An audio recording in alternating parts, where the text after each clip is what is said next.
San Diego has the 5th largest homeless population in the country, estimated to about 8,000 people that are experiencing homelessness. Let's face it, when we drive by a stoplight and see someone homeless holding a sign, we usually ignore them. However, those people have a story, and most of the time, it isn't their fault. You need a job to get an address, and an address to get a job. So it's hard getting back on your feet once you're homeless. I interviewed many people that have experienced being homeless and people that are working to help stop homelessness. I know that it takes a lot more just to give someone homeless $1 on the street. That's why I made this documentary. Because we all make mistakes, and some mistakes are bigger than others. And usually when we make a mistake, our parents or guardians are there to help us. But most of these people that are homeless don't have someone to help them out when they make a mistake. That's why I believe that the homeless community should be able to have second chances, and that they are given help. Here are some of their stories. How did this happen? My father got laid off from his job at Coke.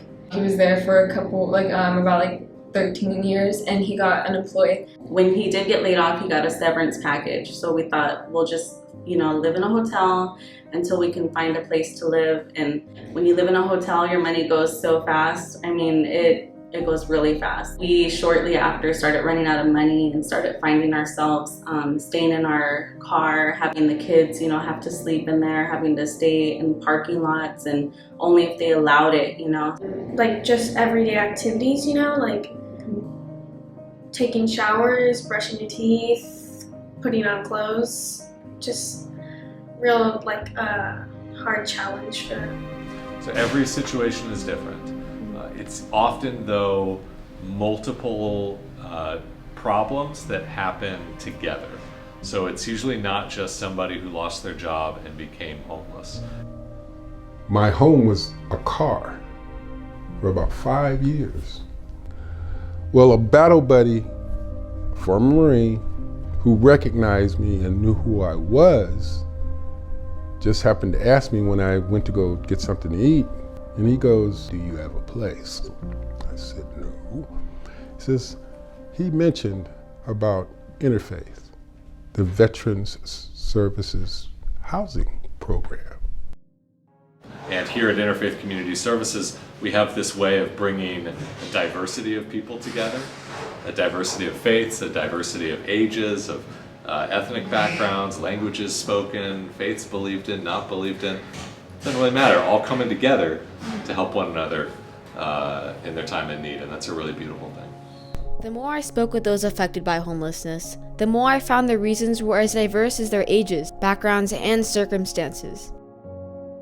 Well, it was a very lonely existence. It's been some time now, but it seems like it's been 15 years since I was homeless. But in a lot of ways, it seems like it was just yesterday. I remember I would, if I was lucky at times, I would be able to sleep in the back of a friend's van.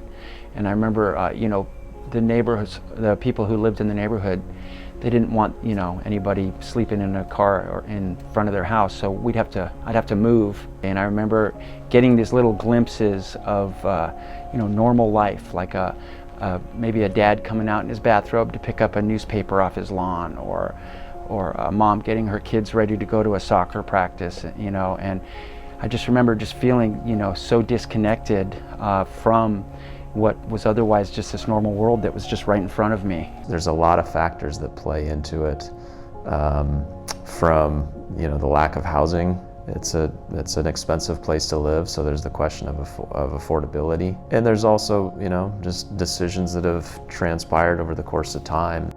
The key element in giving someone that second chance is matching their circumstances with the appropriate assistance, organizations, and programs. It's a circumstance that I believe that no one is ever really ready for, and it's about survival. It's not good to see that there are so many people who are homeless on the streets and not doing good, but in a way it kind of allows people to open up their eyes and be a little more open-minded and aware of the situations, because, it's not hidden from anyone. Homelessness, in our experience, and we work with more than 20,000 people here in North San Diego County every year, experiencing all different types of poverty. Homelessness is the result of a lot of challenges and problems in our society, whether it relates to not being able to pay the rent, economic, physical health, mental health, crisis, trauma, addiction issues.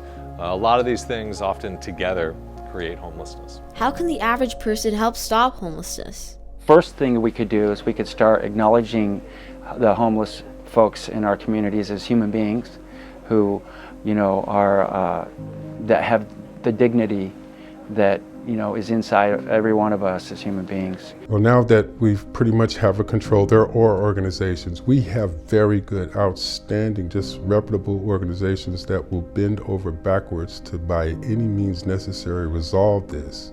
Maybe even telling your kids that there are issues like this, and just so they can, or you can try to take those steps to try to help. Every once in a while, some people they could be more involved with homeless outreaches, I guess. The good news is everyone can make a positive impact.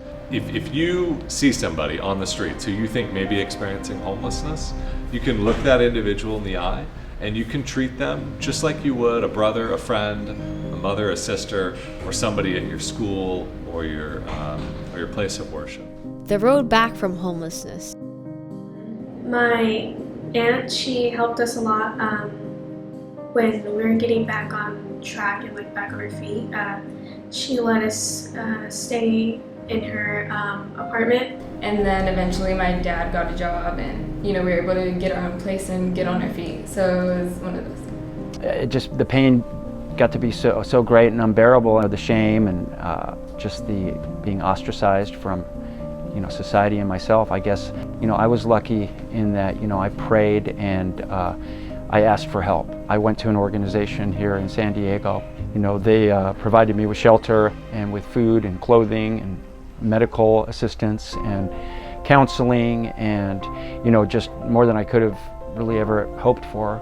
Largely I credit Interfaith Community Services for taking me by the hand in my earliest days, helping me to grow roots and as a human being, now as a member of society, that I was able to get that second chance. Before I knew it, they not only processed me for intake as a veteran, I had a place to sleep there, place to eat there, and made sure that I maintained the income that I had at the time already.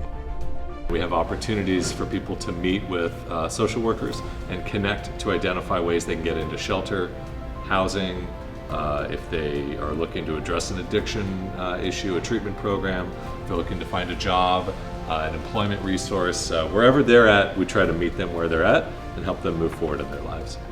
My time spent with the homeless and the organizations that support them gives me hope. Anyone given a second chance is given an opportunity, a way to move forward. Well, I have a balloon decorating and delivery company, and I had the idea way back in the 80s when I was first introduced to the world of balloons. And once I got sober and after I got the help I needed, I was able to channel my energies and focus on developing the company.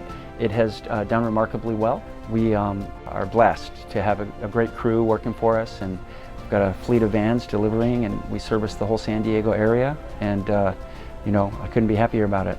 I was the first one actually in my family to go to college or even graduate high school, really. I'm going to be attending UCLA in the fall. I'm extremely impressed with the organizations that are right now working and pushing that envelope to demonstrate that it can be done. They have not stopped, they continue to push, and we will be the actual demonstrators of it is possible, it can be done, don't tell me it can't be. And usually someone that has no box, there's no sky's the limit, let's just do something about it and demonstrate that it can be done.